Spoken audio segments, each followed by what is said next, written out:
ഭൂമിയുടെ ശ്വാസകോശം, ലോകത്തിലെ ഏറ്റവും ആഴമേറിയ നദിയുള്ള സ്ഥലം, ഭൂമിയിലെ ഏറ്റവും ഉയർന്ന ജൈവവൈവിധ്യമുള്ള ഇടം, മാരകമായ നിരവധി സസ്യങ്ങളുടെയും ജന്തുക്കളുടെയും മനുഷ്യരുടെയും ആവാസകേന്ദ്രം, ആമസോൺ കാടുകൾ.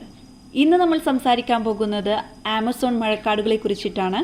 എല്ലാവർക്കും ബെന ആർട്സിൻ്റെ പുതിയൊരു വീഡിയോയിലോട്ട് സ്വാഗതം. തെക്കേ അമേരിക്കയിലെ ആമസോൺ പ്രദേശത്ത് പടർന്നു കിടക്കുന്ന ഒരു വലിയ വനപ്രദേശമാണ് ആമസോൺ മഴക്കാടുകൾ.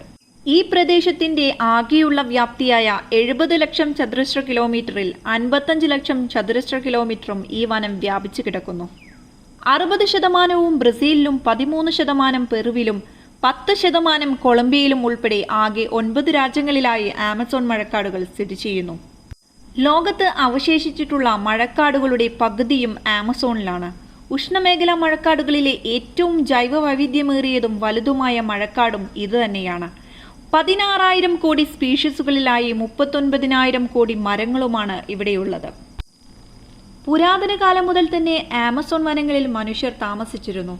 11,200 വർഷം മുമ്പ് മനുഷ്യർ വസിച്ചിരുന്നതായി പര്യവേഷണങ്ങൾ സൂചിപ്പിക്കുന്നു. ആധുനിക കാലത്ത് AD 1250 മനുഷ്യർ ഇവിടെ സ്ഥിരവാസം ഉറപ്പിക്കുകയും തൽഫലമായി കാടിന്റെ പ്രകൃതിയിൽ വ്യത്യാസം വരികയും ഉണ്ടായി. ആധുനിക കാല പര്യവേഷണങ്ങളിൽ നിന്നും ലഭിക്കുന്ന തെളിവുകൾ അനുസരിച്ച് AD 1500 കാലഘട്ടത്തിൽ ഏതാണ്ട് 50 ലക്ഷം ആൾക്കാർ ആമസോൺ പ്രദേശത്ത് ജീവിച്ചിരുന്നിട്ടുണ്ടാകാമെന്ന് കരുതുന്നു. 1900 ആയപ്പോഴേക്കും ഇത് 10 ലക്ഷമായി കുറയുകയും 1980കളിൽ ഇത് വെറും 2 ലക്ഷമായി ചുരുങ്ങുകയും ചെയ്തു. മഴക്കാടുകളാണ് ജൈവവൈവിധ്യത്തിന്റെ കേന്ദ്രങ്ങൾ. ഇതിൽ തന്നെ ആമസോൺ ആകട്ടെ ഏഷ്യയിലെയും ആഫ്രിക്കയിലെയും കാടുകളേക്കാൾ ഉയർന്ന ജൈവവൈവിധ്യം ഉള്ളതുമാണ്.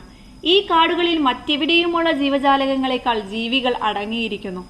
അറിയപ്പെടുന്ന സസ്യജന്തുജാലകങ്ങളിൽ 10ൽ 1 ഇവിടെയാണുള്ളത്. അതായത് ലോകത്തേറ്റവും ജന്തുസസ്യജാലകങ്ങൾ ഉള്ള സ്ഥലമാണ് ആമസോൺ മഴക്കാടുകൾ.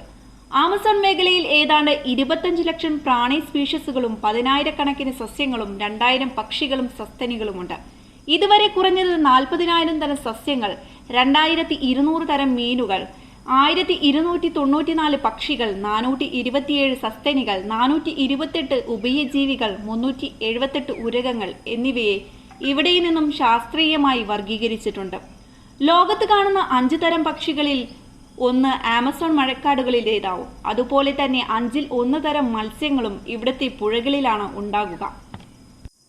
ധാരാളം അപകടങ്ങളും പതിയിരിക്കുന്ന ഇടമാണ് ആമസോൺ മഴക്കാടുകൾ. ഇരപിടിയന്മാരിൽ വലിയവർ കരയിൽ കറുത്ത ചീങ്കണ്ണി, ജാഗോർ, പൂമ, അന്നക്കൊണ്ട എന്നിവരും വെള്ളത്തിൽ ഇരയെ ബോധം കെടുത്താനും കൊല്ലാനോ പോലും ശേഷിയുള്ള വൈദ്യുത ഷോക്ക് ഘടിപ്പിക്കാൻ കഴിവുള്ള ഇലക്ട്രിക് ഈയലുകളും മനുഷ്യനെ കടിച്ചു കൊല്ലാനും തിന്നാനും കഴിവുള്ള പിരാനകളുമുണ്ട്. കൊടിയ വിഷമുള്ള തവളകൾ മാരകമായ ആൽക്കലോയിഡ് ശരീരത്തിൽ നിന്നും പുറപ്പെടുവിക്കും. ഇവ കൂടാതെ ധാരാളം പരാന്നഭോജികളായ ജീവികളും രോഗം പരത്തുന്നവയുമുണ്ട്. പേവിഷം പരത്താൻ കഴിവുള്ള വവ്വാലുകളും ഇവയിൽപ്പെടുന്നു. മലേറിയ, മഞ്ഞപ്പനി, ഡെങ്കിപ്പനി എന്നിവയും ആമസോൺ പ്രദേശത്ത് പിടിപെടാം. ലോകത്തിലെ ഏറ്റവും വലിയ ആവാസ വ്യവസ്ഥ ആമസോൺ മഴക്കാടുകളിലുണ്ട്. 1000 കിലോമീറ്ററോളം നീളുന്ന വലിയ ആമസോൺ നദിയാണ് ആ ആവാസ വ്യവസ്ഥയെ പോഷിപ്പിക്കുന്നത്. ഇത് ആവാസ വ്യവസ്ഥയുടെ പ്രധാന അടിത്തറയാണ്. തടത്തിലെ ശരാശരി താപനില 26 ഡിഗ്രിയാണ്. ഈർപ്പവും മഴയും മതിയാകും. ഇത് ആവാസ വ്യവസ്ഥയെ നേരിട്ട് സ്വാധീനിക്കുന്നു. ചൂടുള്ളതും ഈർപ്പമുള്ളതുമായ ഈ കാലാവസ്ഥ വിവിധതരം സസ്യങ്ങളുടെയും ജന്തുക്കളുടെയും നിലനിൽപ്പിനെ ബാധിക്കുന്നു. വംശനാശ ഭീഷണി നേരിടുന്ന നിരവധി ജീവജാലകങ്ങൾ ഉൾപ്പെടെ വനങ്ങളെ ഏറ്റവും കൂടുതൽ സസ്യജന്തുജാലകങ്ങളാക്കി മാറ്റുന്നു. മാത്രമല്ല, ഇത് കാട്ടുമൃഗങ്ങളുടെ ആവാസകേന്ദ്രം മാത്രമല്ല, വനത്തിൽ വസിക്കുന്ന ആദിവാസികളുടെ വാസസ്ഥലവുമാണ്. ജംഗിൾ ഇക്കോസിസ്റ്റം വളരെ വലുതാണ്. ഇത് ഗ്രഹത്തിന്റെ അന്തരീക്ഷത്തിലെ കാർബന്റെ അളവ് നിയന്ത്രിക്കാൻ സഹായിക്കുന്നു. ഭൂമിയിലെ മുഴുവൻ ഇന്ധന ഉപയോഗത്തിൽ നിന്നും വർഷാവർഷം കാർബൺ പുറന്തള്ളുന്നതിന്റെ 10 ഇരട്ടിയിലധികം ആഗിരണം ചെയ്യാൻ കഴിയുന്ന ആമസോൺ തടമാണ് ഇതിന് കാരണം. അന്തരീക്ഷത്തിലെ ഉയർന്ന ഈർപ്പം വർദ്ധിപ്പിക്കുന്നതിലൂടെ വരൾച്ചയുടെ സാധ്യത കുറയുന്നു. ഈ ആവാസ വ്യവസ്ഥയും പരിസ്ഥിതി സാഹചര്യങ്ങളും എല്ലാം ജലപ്രവാഹം കുറയ്ക്കുകയും വെള്ളപ്പൊക്കത്തെ തടയുകയും ചെയ്യുന്നു. മണ്ണിന്റെ സ്ഥിരതയും കാട്ടിൽ കോടിക്കണക്കിന് വൃക്ഷവേരുകൾ നങ്കൂരമിടുന്നതുമാണ് ഇതിന് കാരണം. വനങ്ങളും മഴയുടെ രീതിയെ ബാധിക്കുന്നു. അതിനാൽ നീരൊഴുക്കിൽ നിന്നും 1000 മൈൽ പ്രദേശങ്ങളിൽ വർഷം മുഴുവനും ധാരാളം മഴ ലഭിക്കുന്നു. ആമസോൺ മഴക്കാടുകൾ നേരിടുന്ന ഏറ്റവും ഗുരുതരമായ പ്രശ്നമാണ് വനനശീകരണം. ലോകത്തിലെ വനമേഖലയുടെ ഏകദേശം 50% നശിപ്പിക്കപ്പെട്ടു. ആമസോണിനെ ഈ രീതിയിൽ ബാധിക്കുന്നതിനുള്ള പ്രധാന കാരണങ്ങൾ മനുഷ്യവാസ കേന്ദ്രങ്ങളും കാർഷിക ചൂഷണത്തിനായി ഭൂമി തേടലുമാണ്. ആമസോണിലെ വനനശീകരണം വളരെ കാലമായി നിലനിൽക്കുന്ന ഒരു പ്രശ്നമാണ്. തടി കയറ്റുമതിക്ക് നിരോധനം ഏർപ്പെടുത്തിയെങ്കിലും മരം മുറിക്കുന്നത് തടഞ്ഞില്ല. അവർ മിക്കവാറും എല്ലായ്പ്പോഴും മരങ്ങളെ വേട്ടയാടി നശിപ്പിക്കുകയും രഹസ്യമായി വിൽപ്പനക്കായി കൊണ്ടുപോവുകയും ചെയ്യുന്നു. വനങ്ങൾക്ക് പ്രധാന ദോഷം സംഭവിക്കുന്നത് ഭാഗികമായ വെട്ടിമാറ്റലാണ്.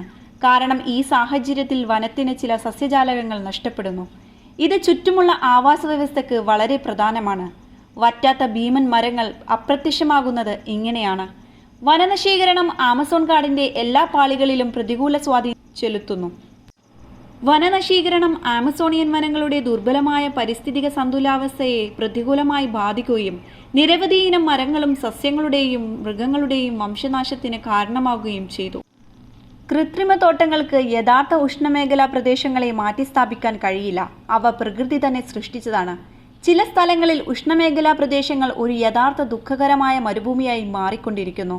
ഈ പ്രദേശത്ത് പച്ചയായി മാറുകയും സജീവമായി വളരുകയും ചെയ്ത സസ്യങ്ങൾ സങ്കല്പിക്കാൻ പ്രയാസമാണ്.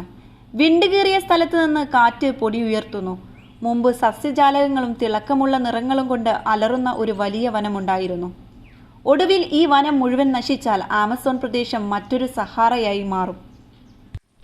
അപ്പോൾ ഇന്നത്തെ വീഡിയോ എല്ലാവർക്കും ഇഷ്ടപ്പെട്ടു എന്ന് വിചാരിക്കുന്നു. ഇഷ്ടപ്പെട്ടാൽ ലൈക്ക് ചെയ്യാനും നിങ്ങളുടെ അഭിപ്രായങ്ങൾ കമൻറ്റ് ചെയ്യാനും ഈ വീഡിയോ മറ്റുള്ളവർ കാണുമെന്ന് നിങ്ങൾ ആഗ്രഹിക്കുന്നുവെങ്കിൽ ഈ വീഡിയോ ഒന്ന് ഷെയർ ചെയ്യാനും മറക്കരുത്. സബ്സ്ക്രൈബ് ചെയ്യാതെ ഏതെങ്കിലും കൂട്ടുകാർ എൻ്റെ വീഡിയോ കണ്ട് ഇഷ്ടപ്പെടുവാണെങ്കിൽ സബ്സ്ക്രൈബ് ചെയ്യാനും മറക്കരുത്. അപ്പോൾ ഇനിയും വ്യത്യസ്തമായ അടിപൊളി വീഡിയോസായിട്ട് നമുക്ക് വീണ്ടും കാണാം. താങ്ക്